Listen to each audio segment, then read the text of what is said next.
Magandang gabi mga amigo. Ngayon po ay nagtitispire tayo sa bago nating gawa. So nagawa tayo ng burner chamber dahil may order sa atin si Benvenido Aras dahil nag-order siya uli kasi nakita ng boss niya na maganda daw yung kalan niya, so bibili siya. So dadaan lang sa kanya para diretso na yung transaksyon. Yung burner natin na ginawa dito, so naggawa tayo ng burner na bago na katulad sa Kaiser Larsky. Bali ito yung 3-port at saka uno yung nipple natin at saka winilding natin. So ipapakita natin at saka tutorial na din natin so sa magandang burner ni Sir Larsky. Merry Christmas sa lahat ng mga subscriber natin, taga-panood natin, taga-subaybay. Maraming salamat sa inyo. Merry Christmas sa inyong lahat. So kahit Christmas gagawa tayo. Yan, tutorial tayo.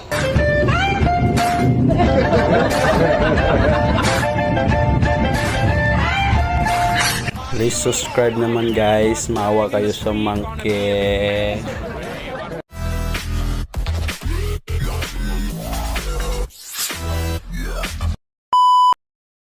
Merry Christmas sa lahat.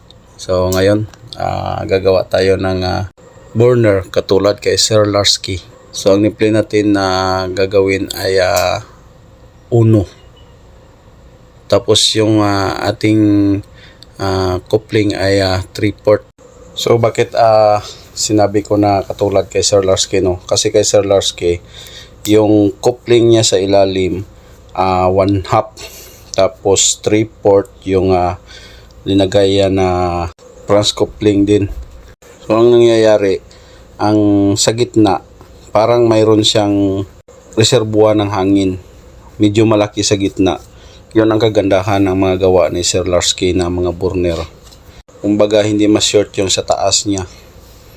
Yan. So ito nipple lang pong gawin natin. Ang sa kay Sir Larsky yung France coupling ito.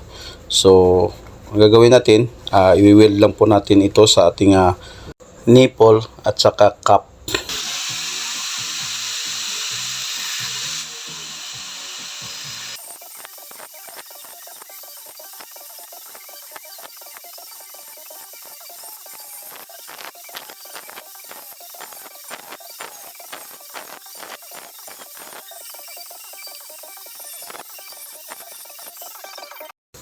So ito naputol na po natin. So i-actual na po natin kung tama ba yung sukat niya. Ayan, i-actual lang po natin para makuha natin ang tamang sukat niya bago natin i-welding. So yan, okay na siya. Medyo baba lang siya konti sa ating chamber. Okay na ito. So i-welding na natin ito.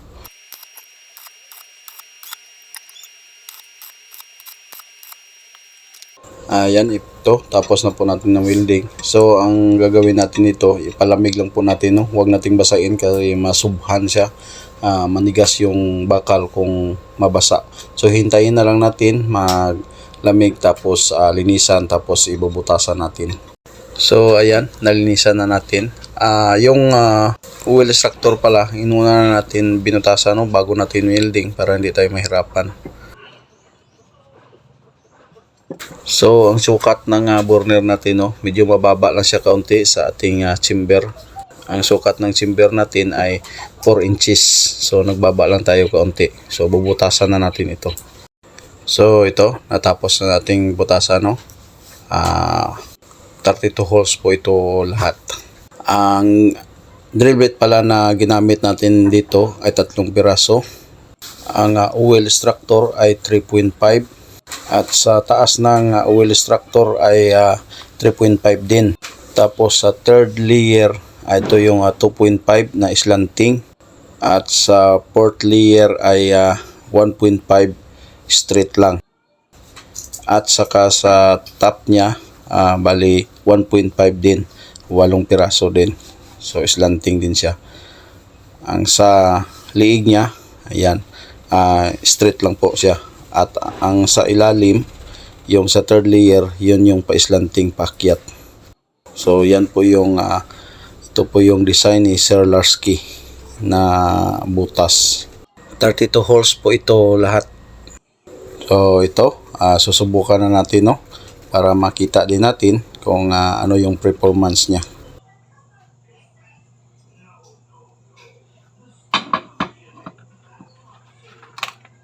So susubukan natin siya dito sa power bank na 5 volts blower lang. Try natin ito. So una, ganun pa rin, no, lagyan natin ng papel. Tapos krudo, yan. Yan palagi yung ginagawa natin. Una, krudo bago ang oil. Kasi kung use oil ilagay kagad natin, bali hindi kagad siya mag-apoy, no. Matagal pasindi. Yan, pasindi na natin. I-on na natin ang blower.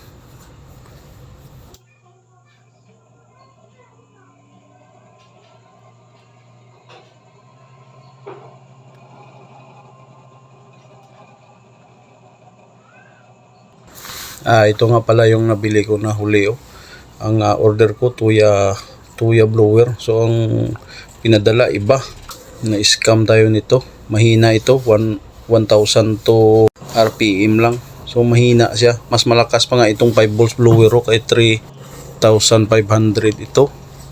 Ang yung nabili ko na huli, 10 piraso pa naman yon.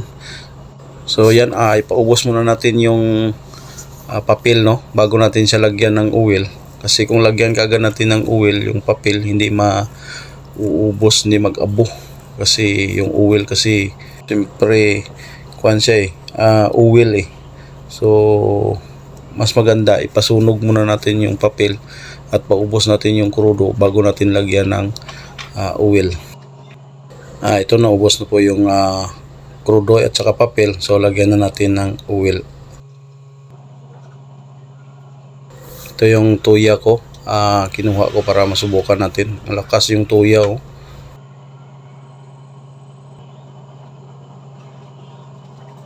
So ito, palitan natin ng tuya na blower para malakas siya, madali siyang mag-init yung chamber.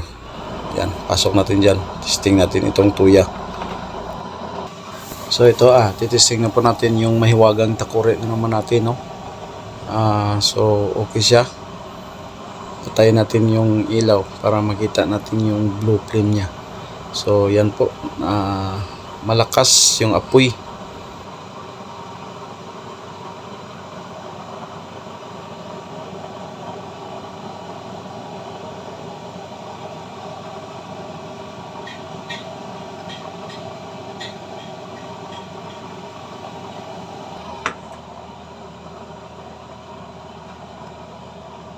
O, dagdagan natin ng oil. Parang maliit, konti na lang yung oil niya.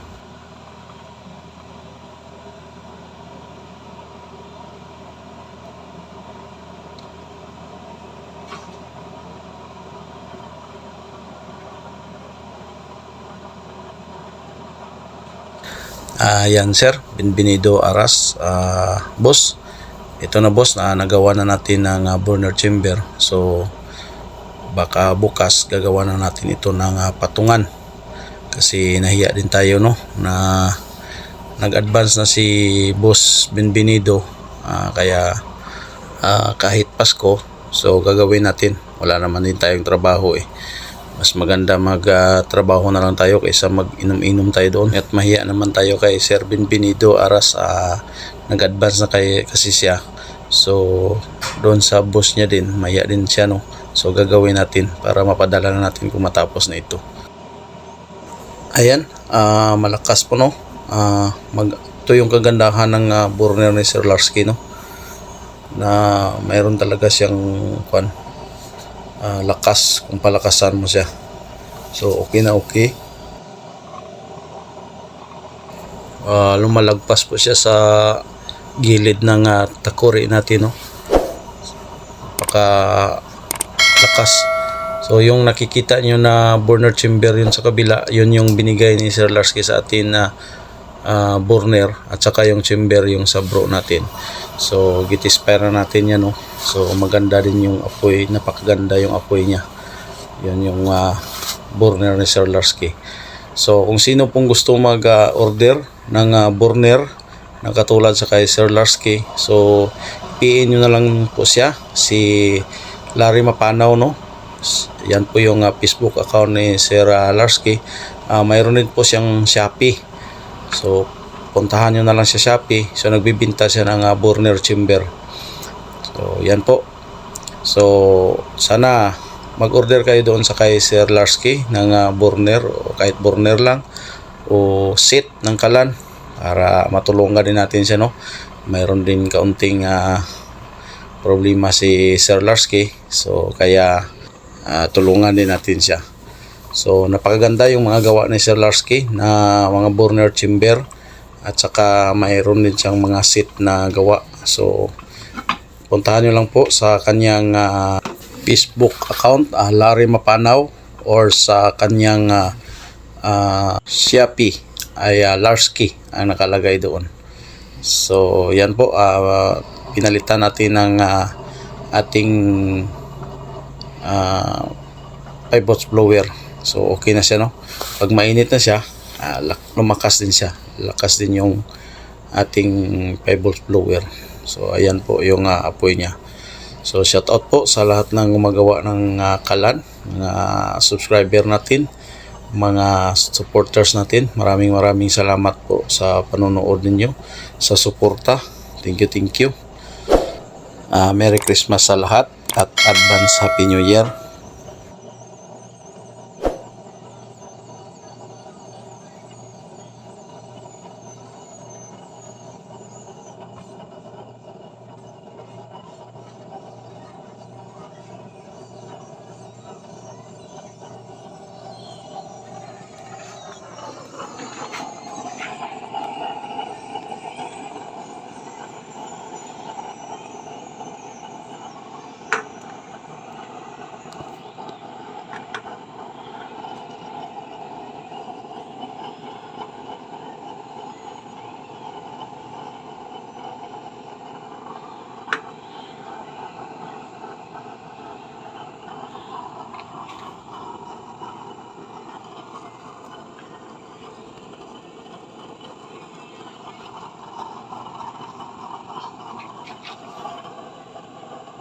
I know